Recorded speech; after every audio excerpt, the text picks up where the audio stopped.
Hiki o mavava ai ke ongo ki mamani. This is purely a molten composition.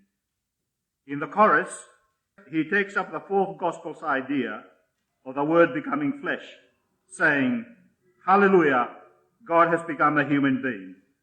The tune is Calcutta by Thomas Clark of Canterbury, Kent.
Oh